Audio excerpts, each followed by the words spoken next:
Mendoan, menyatu dalam doa dan renungan dari Katedral Kristus Raja Purwokerto, Kamis 7 April 2022, bersama saya Romo Ia Indra Pamungkas. Saudara-saudara, selamat pagi, berkat dalam. Marilah kita bersyukur atas karunia kehidupan yang kita terima sembari mari kita siapkan langkah hari ini dengan merenungkan sabda Tuhan dari Injil Yohanes bab 8 ayat 51 sampai 59.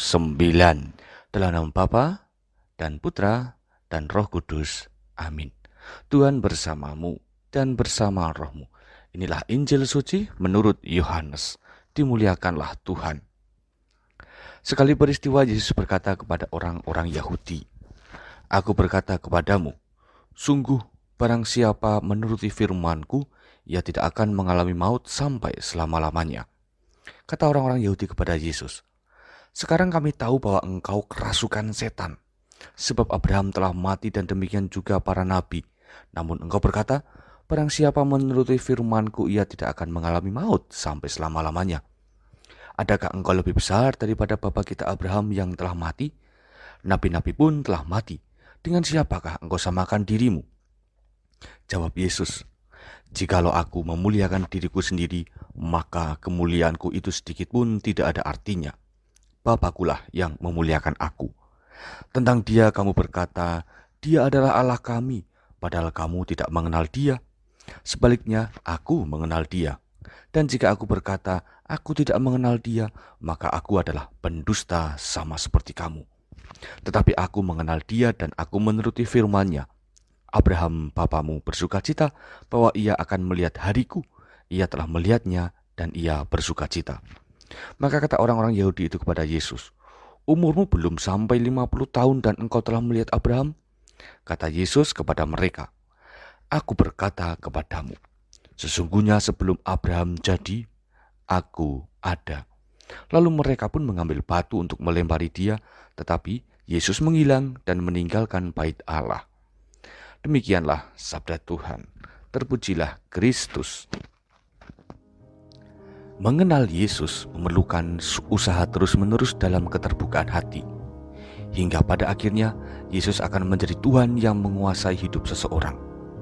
Namun seringnya orang itu kurang mampu mengenal Yesus sebagaimana yang telah dilukiskan dalam Injil hari ini. Bagaimana orang-orang Yahudi tadi gagal untuk mengenali Yesus karena iman mereka berkembang dengan sudut pikir mereka sendiri. Pemahaman kitab suci dan mesianis yang mereka pahami telah menutup hati. Pengetahuan yang mereka miliki tidak diseimbangkan dengan pengalaman iman yang konkret. Alhasil, kehadiran Yesus tidak mampu diterima sebab mereka gagal memahami kehendak Allah. Padahal, Yesus adalah satu-satunya dasar untuk mengenal Allah. Maka kita pun juga harus memahami identitas Yesus secara mendalam dari hari ke hari. Saudari-saudara, ketika seseorang berhasil mengenal Yesus, maka hidupnya selalu diliputi rasa syukur, entah dalam situasi apapun. Mengapa? Sebab dia telah mengerti bahwa nikmat kehidupan itu selalu dinamis. Hal ini berbeda jauh dengan orang-orang Yahudi di mana mereka kurang mampu mengenal kehadiran Tuhan. Hasilnya, iman mereka menjadi kosong, monoton, ataupun juga menjadi sebatas ritual-ritual keagamaan belaka. Bahkan akhirnya mereka melempari Yesus dengan batu. Saudari-saudara, betapa sering kita itu sama seperti orang-orang Yahudi tadi, yakni menyalahkan Tuhan atas segala dinamika hidup yang tidak kita mengerti. Kita hanya menuntut kebahagiaan tanpa ada kesadaran hati untuk bersyukur. Maka, mari kita perbarui diri untuk mengenal Yesus yang hadir setiap saat. Yesus inilah yang menemani kita pribadi per pribadi. Dialah yang setia memperjuangkan keselamatan kita. Maka mari kita kenali Dia dengan mohon rahmat keterbukaan hati. Tuhan Yesus memberkati. Kita berdoa. Allah Bapa Maha Kuasa, berilah kami hati yang terbuka dalam mengenal Putra-Mu. Taburkanlah semangat beriman yang konkret bagi kami, agar hidup ini menjadi sungguh berguna dan berrahmat. Tuntunlah kami dalam keutamaan iman demi keberhasilan untuk memahami kehadiran Yesus Putra-Mu. Dialah Tuhan dan Juru Selamat kami. Amin. Tuhan bersamamu dan bersama rohmu. kita semua, keluarga kita, dan segala usaha kita untuk mengenal Yesus senantiasa dalam lindungan dan berkat Allah yang Maha Kuasa, Bapa, Putra, dan Roh Kudus. Amin.